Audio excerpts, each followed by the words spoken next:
Hello, I'm Bob the Booker and welcome to my channel. And today I wanted to talk about The Story of the Forest by Linda Grant, a book that I just think is really very, it's just beautiful.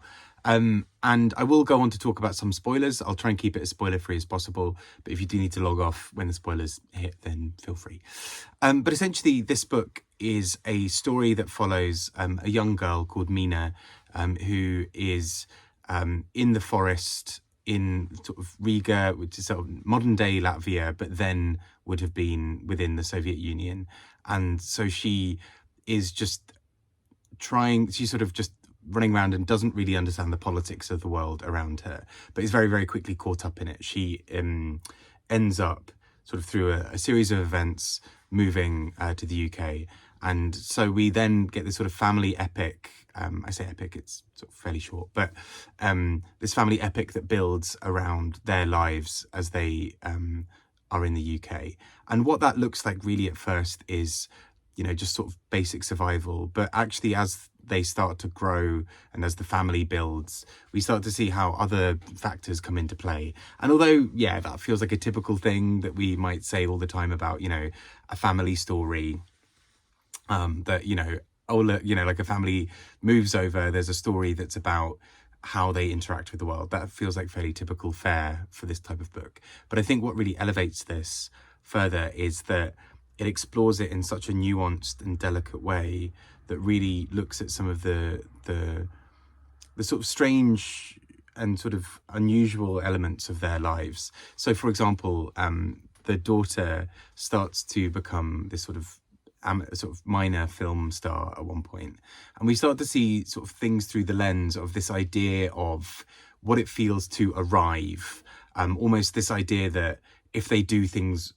correctly enough, they'll be perceived as being British enough, and that will make everything okay. Suddenly their past is erased and suddenly everything is fine. And actually that we sort of learn that various complicated factors limit that. So not only are they almost always still seen as being foreigners because of names, which then there's the discussion about whether they change them, you know, whether they suddenly lose some of their family names over time to kind of, assimilate in some way.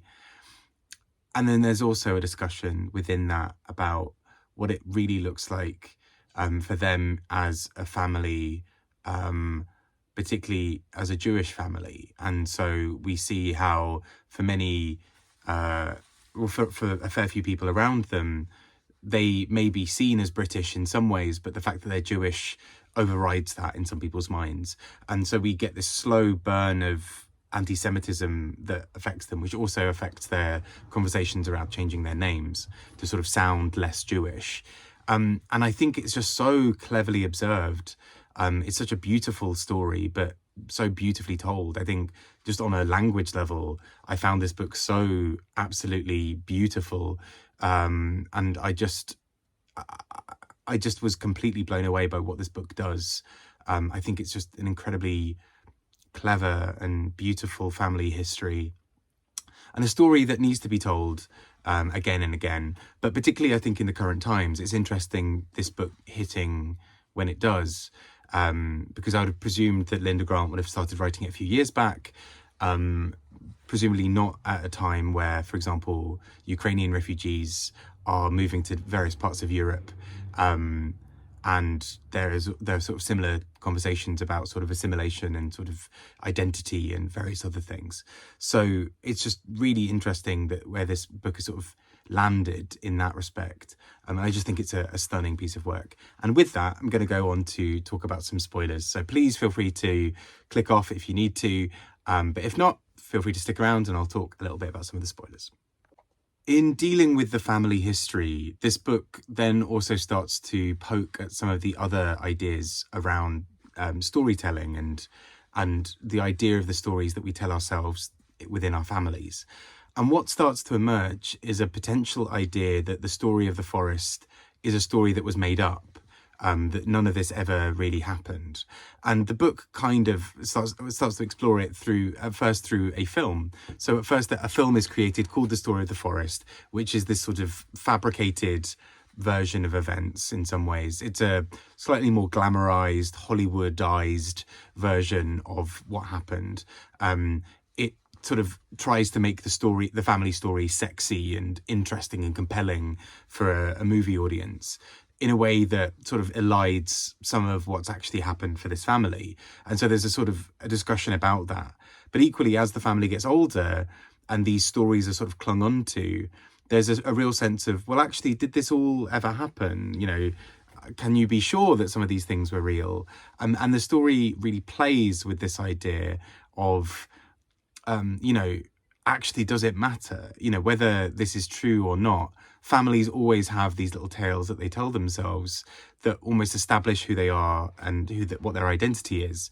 And Linda Grant, I think, in some ways, is also examining this idea of nations within that, right? You know, that an Eastern European family might talk about themselves in a specific way of, you know, remembering the homeland, and the homeland was always good and it was always full of these things. And, you know, we might always think about nostalgia in that same way of, oh, well, in my day, it was always great and everything was fine. Even if you had a miserable time when you were a teenager, there's this sort of nostalgia that exists for it.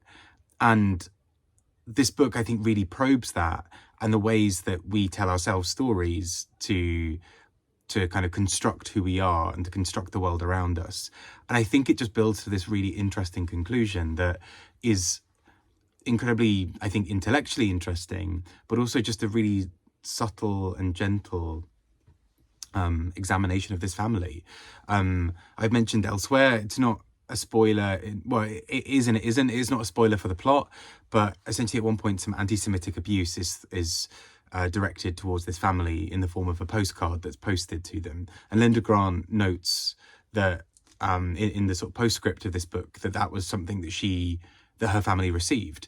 And so actually what starts to happen within this book as well is this sort of, not necessarily meta-ness, but this sort of understanding that Linda Grant, from what I understand, often writes about sort of the migrant journey, about Jewish families, about the sort of idea of moving your life from one place to another.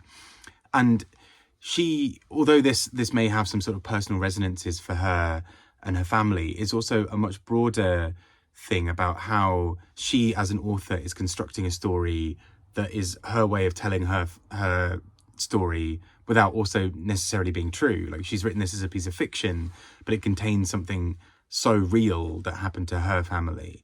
Equally, there's this sort of idea of that when we construct some of these stories and some of these truths for ourselves, you know, is that a positive thing?